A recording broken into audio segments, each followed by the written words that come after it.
Hello everybody, what is up? My name is Zero Solstice, and the patch notes have literally just come out for today. It is August 8th, and I'm excited. I haven't even looked at them yet. I have not read them yet. So this is going to be interesting. We're just going to hit it live right now. So we're going to be looking at the Necromancer changes specifically, so let's just dive right in. One of the biggest changes for Necromancers in this patch is the change to Vital Persistence. Previously, this trait reduced the rate at which life force decayed while in Shroud and was too powerful compared to the other two traits in the same tier. I'm not even going to continue reading it because I've been waiting for a change to Vital Persistence for ages because it's right. People, you would take Soul Reaping literally just for this trait, and it almost felt in a lot of cases like you were shoehorned into it, so I'm really interested in seeing. We've changed the functionality of this trait in order to provide a different option that is easier to track and is more competitive with other traits in the same tier. The Lichform Elite skill has also received a significant update and had most of its functionality overhauled to better position it as a power-based option that can complement Plague Lands. One other major change was to the Signets of Suffering trait, which previously was competing with Spiteful Spirit as a boon corruption option. We've reworked this trait to more directly benefit Signet skills and increase the boon corruption power of Spiteful Spirit a bit for players who want that functionality. Profession. Infusing Terror updated the description of the skill to clarify the damage reduction component. Cool. Weapon skills. Life Siphon. This skill has been unsplit and now uses the higher healing value in all game modes. Fix a bug that caused this skill to go on higher normal recharge when interrupted while Quickening Thirst is equipped. Okay, so basically, minor bug fix, it doesn't really matter, but the skill is just better now because they're unsplitting the modified PvP functionality and making that baseline.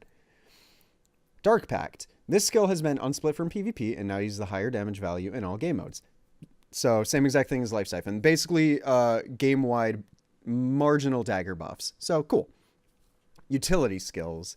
Spectral Walk. Removed one of the unique enhancements from visibility because it had no function. Increased duration from 8 seconds to 10 seconds. So we're seeing baseline increases to the spectral skills. This is actually really quite interesting, especially coinciding with the change to Vital Persistence. The spectral trait might have some serious uptime with this change. Spectral Armor, increased duration from 6 seconds to 8 seconds. So it still does the same thing, but now just baseline to last longer. But that's actually a very big buff, especially when you consider that this is almost guaranteedly also going to affect the Spectral Armor that you get passively out of Soul Reaping. That's a pretty big durability increase, actually, to the combination of popping Spectral Armor or passive Spectral Armor and then going into Shroud and having it tick even when you're in the defensive stance. So, interesting so far. Spectral Wall, increased duration from 5 seconds to 6 seconds. That one doesn't matter too much because Spectral Wall is very, very niche in my opinion, but you know, they're giving it some love, and that's cool. Spectral Grasp. This skill now fires at the Necromancer's original target and up to 4 other enemies within a 1200 range. Increased the cooldown from 20 seconds to 50 seconds. This skill has been unsplit from PvP and now functions the same in all game modes. So, Spectral Grasp, now instead of just pulling and chilling a single target, it also pulls 4 other targets. So it's basically like NG pull, but for 5 people instead of 1 person. But they massively bumped up the cooldown on it. So this is actually super interesting. Like this could be very interesting in a larger scale setting where you need something like so having pulls and things like that, Dragon Hunter pulls, NG pulls, they're always great for pulling individual targets out of a stack, but sometimes they're faulty, they miss, no valid path to target, as even this skill is super plagued by. Things of that nature, or the target just gains stability or whatever and dodges it. This ability now has a really interesting functionality where you fired it up to 5 people, so the odds of you just plucking some unsuspecting person out of a stack is really large. So this ability has this really interesting function now where it's basically you're trading away a potentially more useful ability for the capacity to just completely pull apart enemy positions, enemy lineups, things of that nature. Like, imagine just oh, I see a Necromancer there, and he's got a Ranger, another Necro, an Ellie, and a Guardian around him. You fling it at that Necro, and oh, you just kind of value caught the Ellie. Like this could be interesting, and the fact that it shoots up to 5 targets now also means that the fact that the skill is really plagued by no valid path to target, or I should say obstructed. Hopefully the fact that it hits up to 5 people will mitigate that if they didn't just fix it altogether. I mean, hopefully they just fixed that a bit, so now we don't get as much obstructed from it, but up to 5 people means that actually being a major factor goes down a bit, although it's still a factor of if you're trying to specifically get someone. So we'll have to see how this works. Hopefully it's not temperamental, but this is interesting. This is actually pretty interesting. Lich Form. This skill has had a functionality rework for many of its skills. Its active duration has been increased from 15 seconds to 20 seconds. Marked for Death. This skill has been renamed to Lich's Gaze. The functionality of the skill has been reworked and will now fire a bolt of dark energy at a random nearby enemy that cripples for 2 seconds and applies vulnerability for 10 seconds.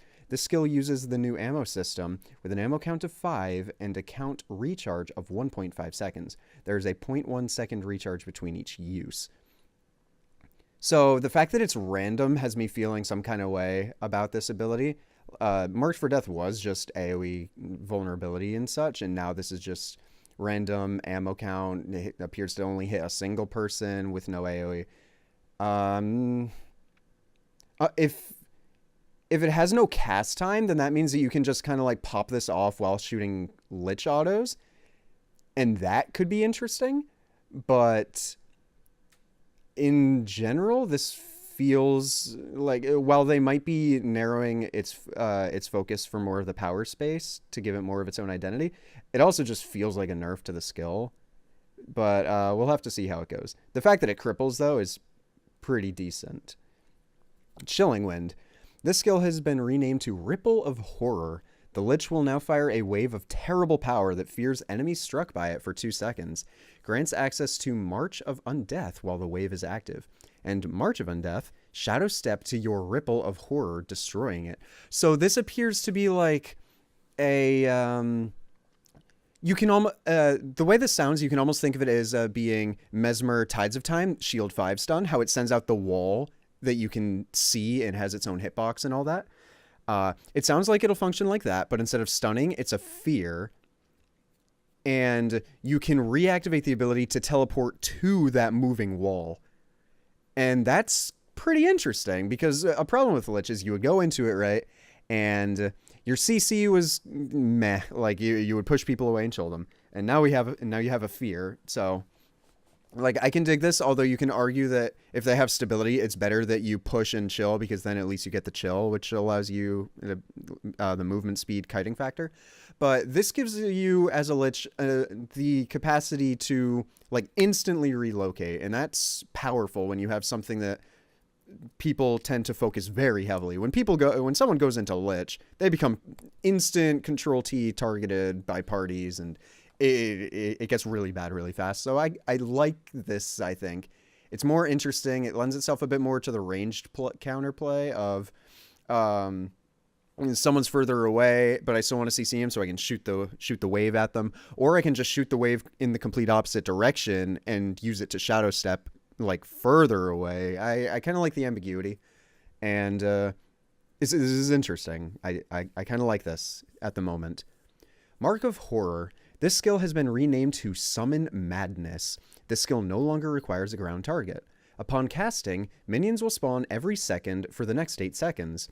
Minions spawned have been changed from Jagged Horrors to a new Unstable Horror. Unstable Horrors have a low health pool and will explode after 6 seconds if they are not killed, dealing damage at 180 radius around them. So you no longer get Jagged Horrors, which means you no longer have the minions that apply bleed on autos. So the Condi functionality of Lich is completely gone now. It's dead. Rip City. Jagged Horrors have been replaced with Unstable Horrors, which appear to have a power-based Death Nova attached without actually being in Death Magic. So this is kind of cool. I like the concept of like they just kind of keep coming out of the rift around you every couple of seconds. Like that's kind of cool, and they just kind of like march forward, slap you the enemy a few times, then blow up. Like this is kind of interesting, and I like this. This is kind of flavorful, and I'm interested. Grim Spectre. The skill has been reworked to no longer clear conditions from allies or boons from enemies.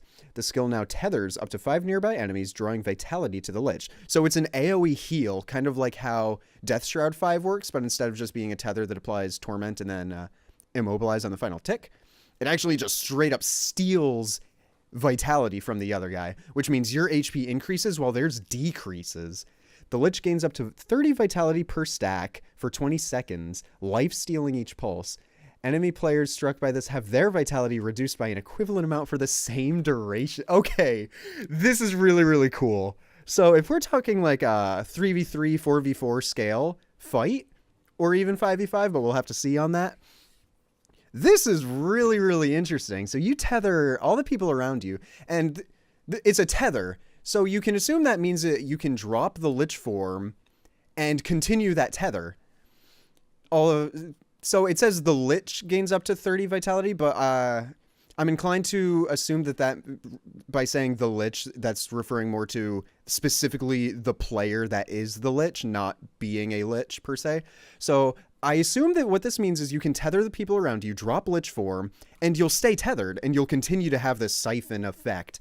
So you can run Lich, you can pop the Chilling Wave, pop the Mark of Horror, pop the Ripple of Horror, pop the Summon Madness, and then tether everyone around you, and then drop Lich if you want to, and you'll have all of this stuff ticking at the same time around you, and you'll be pulling all of this vitality, which directly heals you, as well as actually life-stealing, and you'll be draining the vitality from everyone around you, and because it's vitality, this is increasing your life force pool at the same time, because your life force is directly tied to the vitality stat, which you are literally pulling the vitality stat away from people, not just their health, but their actual stats.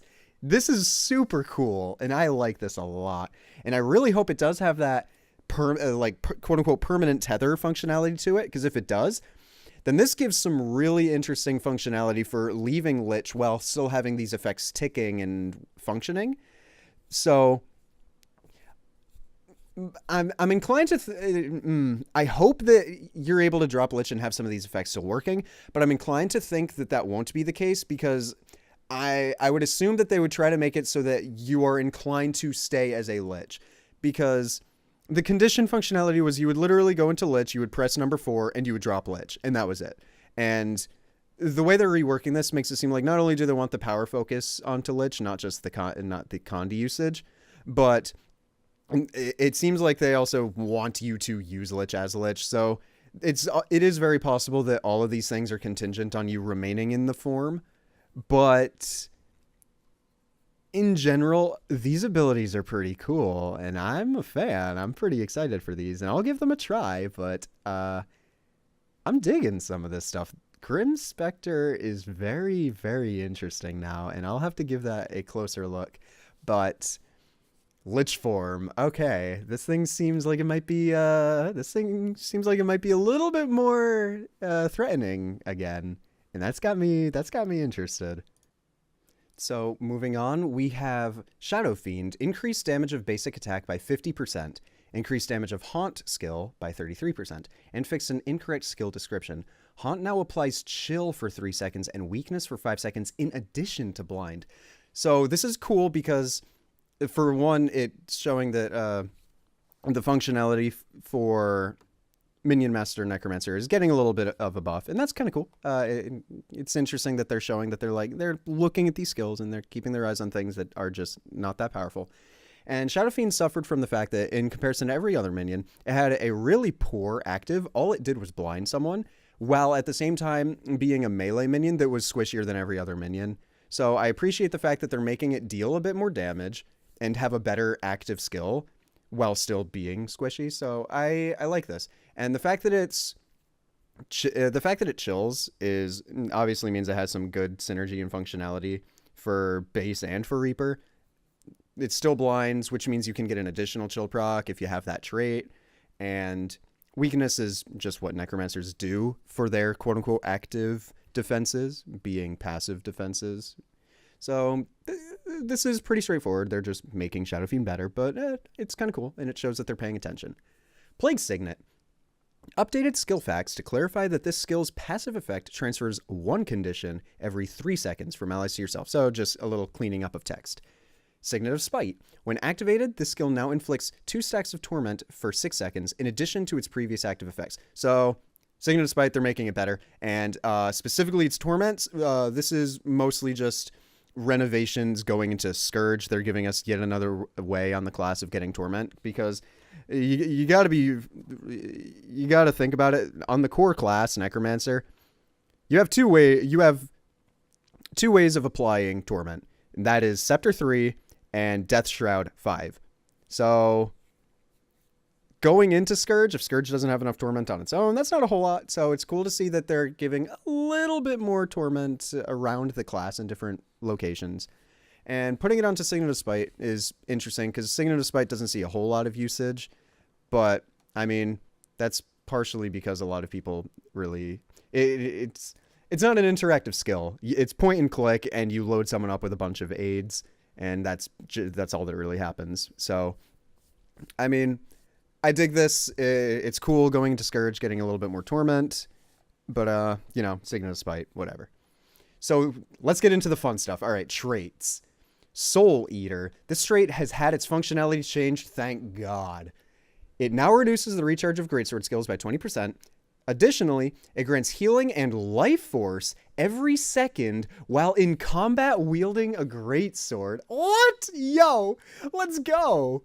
That's super sweet. So it's no longer based on Gravedigger, which is good because that means that it's no longer inconsistent. But it's simply when you're wielding the greatsword, you get healing and life force. What this sustain is sweet. And I assume it's probably like 1%, like 0.5% or 1% life force and like 100 something healing every second. But this is still just cool, okay? This is way better than what it was. And I'm so happy they finally got rid of the life siphon from Gravedigger, because it was just not good. It wasn't consistent. It scaled well, but I mean, it was just 80% of the time it was bad. And that's bad design. That's bad balance. So the fact that now it always has the same effect is great, because now they can play with it easily to where it's not too good, but it's always consistent because it always does the same thing. There's no variance in how it functions. If you have the greatsword out, it does the same thing every time.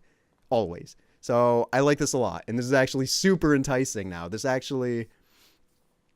very well competes, in my opinion, if you're playing a greatsword Power Reaper spec. This very much has the potential to compete with Chilling Victory. Chilling Victory is just insanely powerful, but this has me very... I like this a lot. This actually has competition now. Spectral Mastery. Duration increase has been reduced from 50% to 20%. So, as I was saying earlier about how now Spectral Mastery is going to be insane, no, it's not, because they're significantly changing Spectral Mastery from 50 to 20%, and I think this is okay, because... So... Honestly, this is questionable. So they're making Spectrals better on a baseline, even though they're already quite good, in my honest opinion. Spectrals are really quite good on a baseline. And they're making the trait for them worse. But what this means is that now there's actually just less competition with the trait, even though they're trying to increase competition with the trait. They're trying to make it so that the trait's more worth taking, but now there's honestly less of a reason to take it, because it just doesn't give you the effect anymore. Your Spectrals are already good at a baseline. Why do you need the trait to make them better? I mean, you can make the argument that the cooldown reduction is still worth it, and I mean, on top of the cooldown reduction, just having more duration, cool, whatever. I don't think this is that great. This isn't that necessary. I mean, if it was like 25 or 30% from 50%, then sure, but down to 20%, I mean, now, okay, your Spectral Walk is 12 seconds instead of 10 seconds. That's not a crazy difference. It used to be your Spectral Walk went from 8 seconds to 12 seconds. That was a huge increase, and now it's just kind of marginal, to be honest. I'm not a big fan of this. I'm not gonna lie. This isn't quite that great, and I think it's kind of counterintuitive to them trying to make the arguments between these traits better. So, Spiteful Spirit. Fixed a bug that caused this trait to be non-functional while underwater. Fixed a bug that prevented this trait from granting retail. Thank God they're fixing that. I thought it was a bug I thought it was an incorrect tooltip, and that they actually changed it to match actual Unholy Feast. But I'm happy that it's actually still retail, because it still has Blighter's Boon synergy, and retail is pretty sweet. So this is cool. Fixed a bug that caused this trait to fail to display the number of boons converted. That was an old bug on Unholy Feast that they fixed for Unholy Feast, but like continued to stay broken here, so that's cool. Increase the number of boons converted from 1 to 2. This is awesome. Okay, so this trait is now. I always took this trait on power. To be honest, like it was just a fantastic ability. It was great for cleansing blind, AoE cripple to help you close the gap. Boon conversion just is insanely strong, and we have 1,000 billion of it. So bumping it up from 1 to 2, making sure that retail is back. This is insane. This is actually just insane. This skill is fantastic. This trait is fantastic. And I'm going to take a quick drink. I apologize. But I am super, like, they made a great trait even better. I don't know what to say. This is really, really strong. And, maybe too strong, to be honest. Like, this is, if you're running, so what I like to run Greatsword Axe Focus with Speed of Shadows instead of Soul Marks in Soul Reaping. So that means that I can enter Shroud every 7 seconds. So Spiteful Spirit as it was every 7 seconds was insane. Like, my ability to just go into Shroud, leave Shroud, go into Shroud, leave Shroud all the time, get this proc all the time. Like, it was really good. And now it's just even better, because Spiteful Spirit's just even better. Honestly, this is pretty insane. Okay, I like this. Well, it's easy to say I like this, but it might honestly be too strong. We'll have to see. Chill of Death. The skill fired by this trait has been renamed to Lesser Spinal Shivers. I'm assuming, based on the fact that there's nothing else written here, that means there's no actual change to the trait, just the fact that they're giving it a name. So this is fine. Whatever. Terrifying Descent. This trait now also inflicts 1 stack of Torment for 3 seconds on foes you fear, in addition to its previous functionality. Oh, God, what? Yo!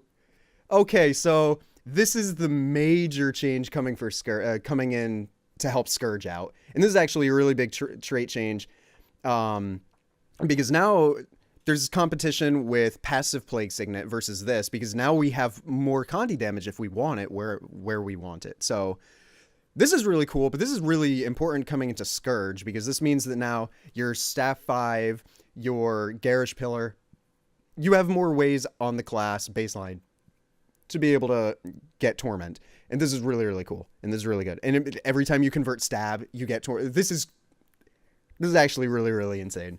I assume it probably doesn't have an ICD, but this is kind of something we really needed. And this is really, really cool. I like the fact that we have so many options in our traits coming in this patch where, oh, this trait's really good, competing with this trait that's really good. You have options and trade-offs now, and I dig this a lot. This is really, really cool. The skill activated when you take falling damage has been given a name, Terrify. Terrify is basically the ability that you have in Reaper Shroud. When you activate 3, you can reactivate it again. That's Terrify, and that's the AoE fear. Spite for Renewal. This trait now triggers when you use a healing skill instead of when striking a low health foe. This is really cool because now you have a really good reason to argue between consume conditions and bitter chill, or taking your soul is mine with this to have like a really spammable way of still removing conditions from yourself, but on a way lower cooldown with better life force generation, more healing over time. Like, this is cool. I like how they're really trying on our class to create arguments between these traits. Like, you have reasons now to not take some of this stuff, and you also have to think the changes that are almost guaranteedly in here coming. I'm skimming a little bit real quick.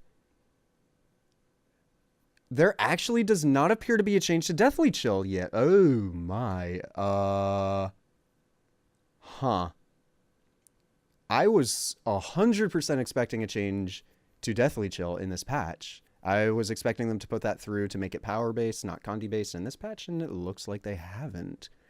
So, Condi Reaper still lives, but I was actually going to say, if Condi Reaper doesn't exist anymore, then Deathly Chill, Bitter Chill applying vulnerability whenever you chill someone, it loses some of its forte because you no longer really need cover condies or anything like that. So the argument between bitter chill versus spiteful renewal grows even more, but condi still appears to be a thing. So now you kind of have the argument like spiteful renewal looks like it'd be pretty decent for your power builds, whereas bitter chill, you've obviously like vulnerability as a cover condi on top of just dealing more damage is always really good. So more trait arguments and disparity between I like this. This is cool, but I like this because they're making this trait more consistent. It happens all the time for the same reasons. It's not based on your opponent being low. It's just whenever you use a heal, you gain some additional healing. You cleanse a condi and gain additional healing if you cleanse a condi. So I like this. This is cool. It's consistent, it's fresh, and you can count on it. And this is pretty sweet. Signets of Suffering. This trait has been reworked to have the following functionality. Signets have a 20% reduced recharge, and their passive abilities are improved. Signet passive effects are preserved while in Shroud. Yo, dude, that's sick. That's pretty sweet. Okay. So this is something people have been asking for on the forums for quite a while. The fact that you lost Signets when you went into Shroud felt very counterintuitive to the class. Like, why should my class mechanic conflict with abilities of my class? This doesn't make too much sense. Now they're actually making it a functionality where you can get that functionality through a Grandmaster trait on top of improved passive abilities, and those passive abilities are Signet of Vampirism. Healing when struck has been increased by about 50%. This is actually pretty sick because the baseline is about 300 healing whenever you get struck, about 325 healing. I assume now it's probably closer to 500, and that's every second, or it's on a 1 second ICD. Whenever you get hit, you heal for 500. So this is actually pretty sick because this means that if you build tankier in general, you take less damage from everything, but the healing is still there. And even the healing, if you have healing power, probably even scales moderately. Admittedly, I do not know the scaler on Signet of Vampirism off the top of my head for healing power in its active or its passive. But you can actually pretty safely assume that if you build tanky enough, let's say just for sanity's sake, the go-to, let's say you're nomads and you've got your toughness, your vitality, your healing power. People are probably going to wet noodle you for like 300, but you're actually going to heal for like 600 every second that they hit you. So to a certain degree, some classes actually heal you by attacking you rather than being able to do enough damage to hurt you. And that's really, really wacky and actually pretty insane and pretty cool.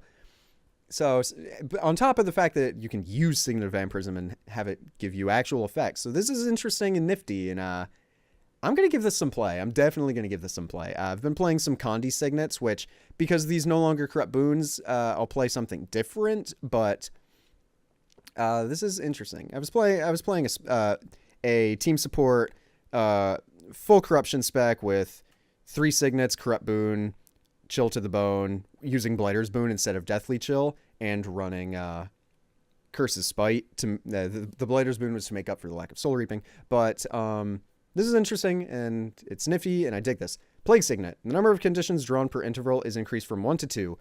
I'm going to be honest, this actually is kind of cancerous, because the number of times where you almost die inside of a Zerg just by sitting near all of your AI,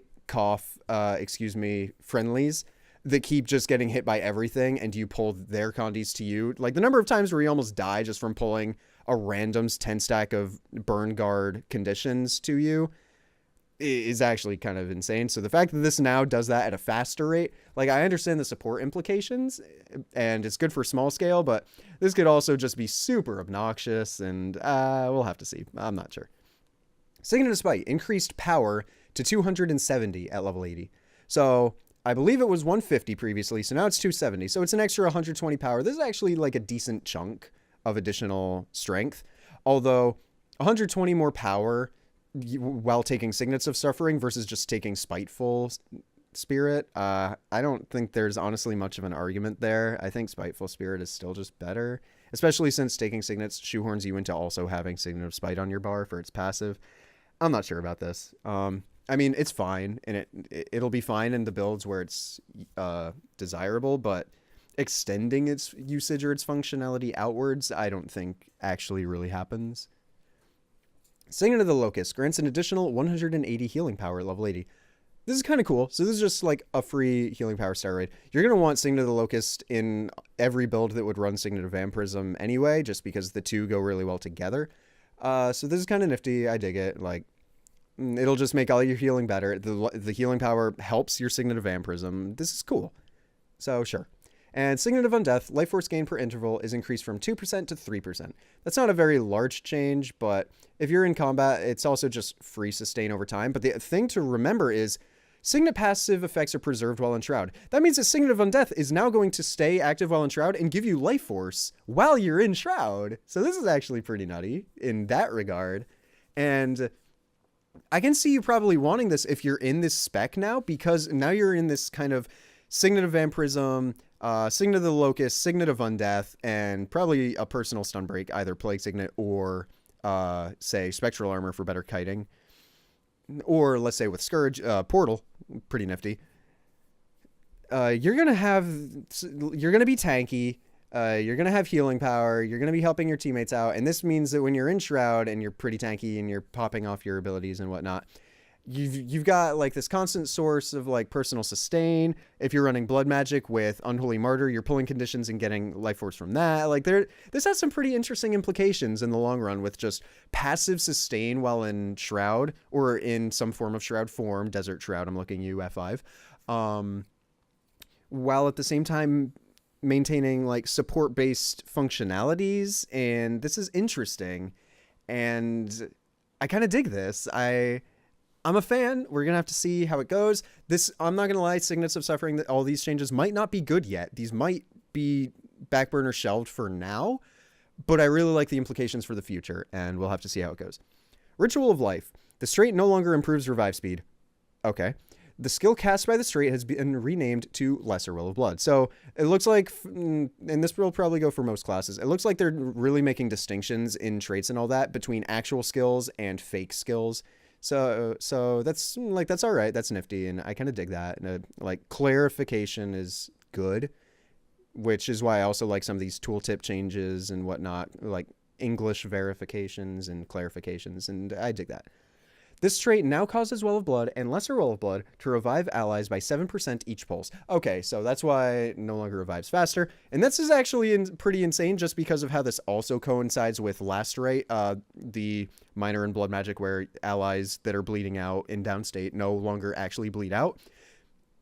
Because that means that you don't even have to account for like loss of HP over time with like 7% each pulse. This is actually just they're healing 7%, 7%, 7%. It's not like 7%, they lose a small amount, so it's actually 5%, if you know what I mean by that. So this is actually pretty cool.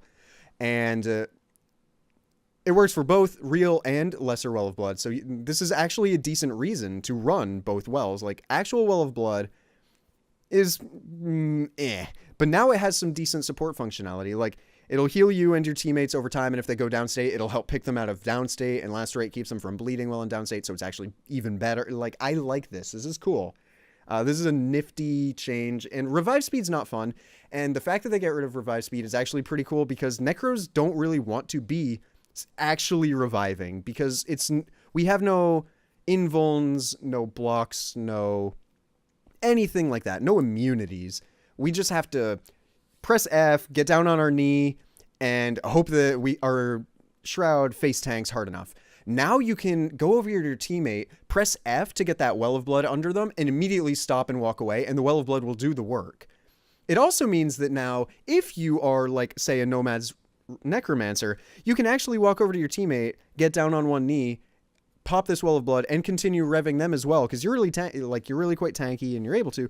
And your res speed is now almost like gyro res. You're almost an engineer now, or I should say a scrapper now, in terms of your res speed, and that's actually pretty insane. Like, I dig this. I actually really quite dig this, because this is giving blood magic some of that like niche support role, but it's doing it well now in kind of like you think about Bunker Guard. Bunker Guard spits out lots of boons. It's really tanky. It's decent at healing, but its rezzing is really strong because its res speed is good. Its ability to res is good because it's really tanky. It has stab, things like that.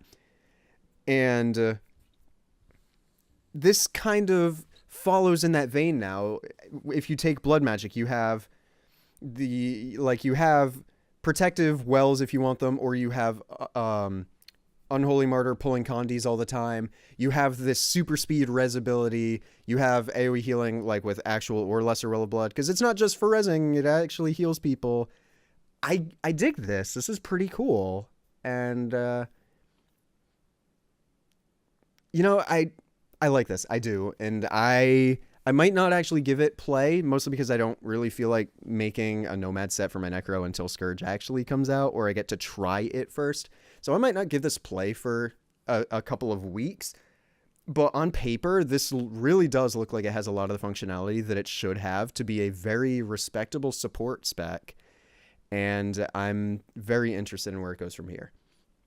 Life from Death, increase the revive amount to 10%, increased healing by 25%. So, if I'm not mistaken, this was when you leave Shroud, you heal everyone around you, and that also includes if they're in downstate, it'll revive them a percentage amount while in downstate. So they're making that heal better, and they're making that revive better. So again, even more support. By making the base heal better, the scalar becomes better with healing power. And this is cool. This is nifty, and I like this. They're making Necro better at doing its job. They're making Blood Magic better. I dig a lot of this.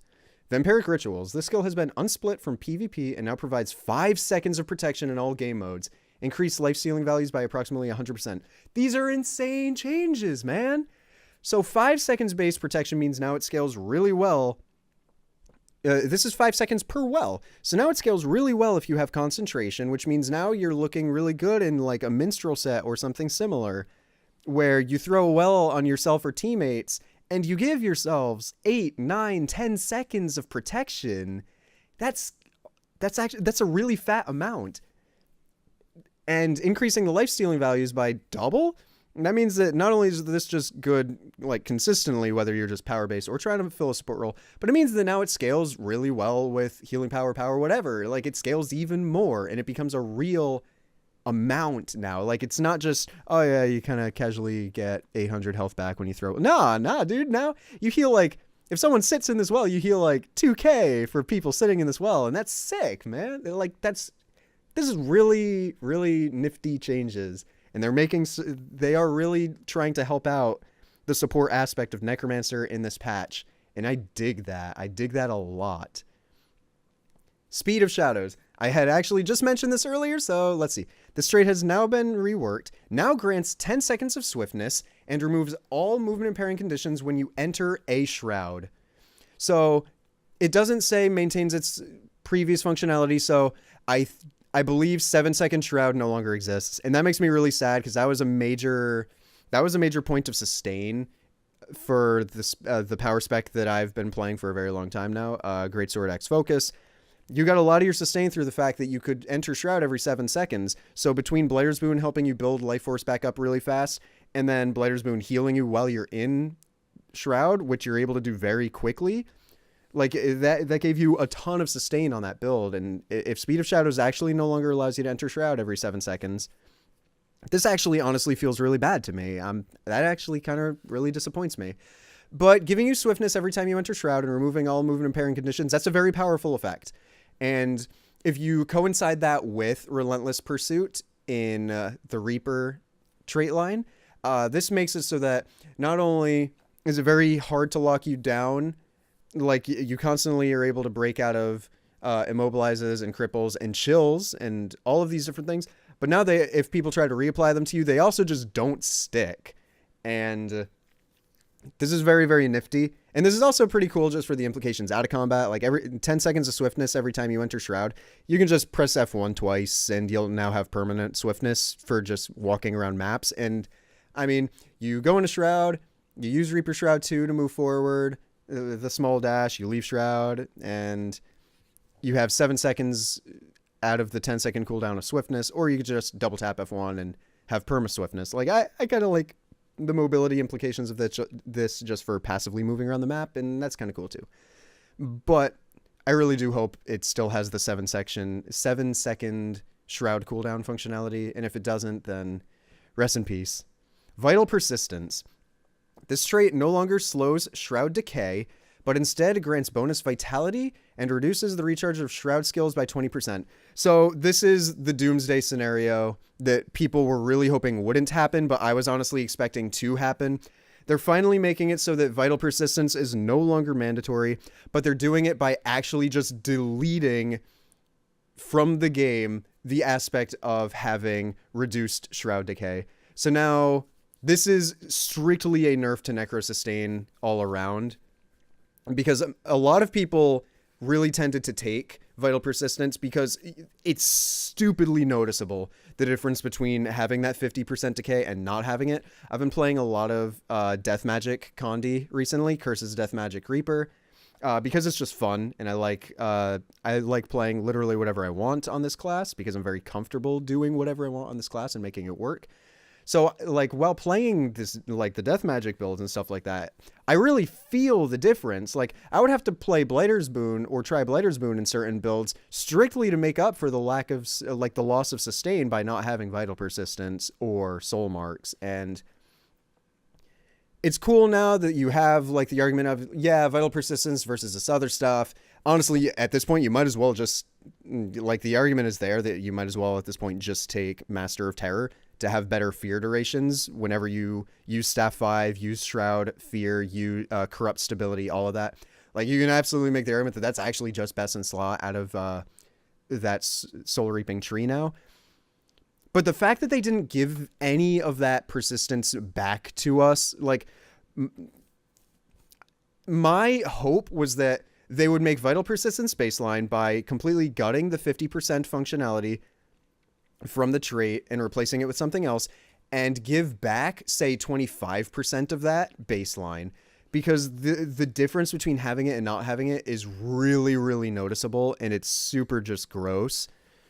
So we'll have to see how this goes, but this is a nerf to Necro Sustain. For like, this is going to sound maybe a little not humble, but for players like me, who don't always run Vital Persistence, who like to run these other things, I won't notice this as much as some other players, because now at this point I'm used to playing more glacier, soul reapingless builds that have different functionality but no Vital Persistence. I'm used to this by now. I've been doing this for a while, and I enjoy these kinds of builds because they're different.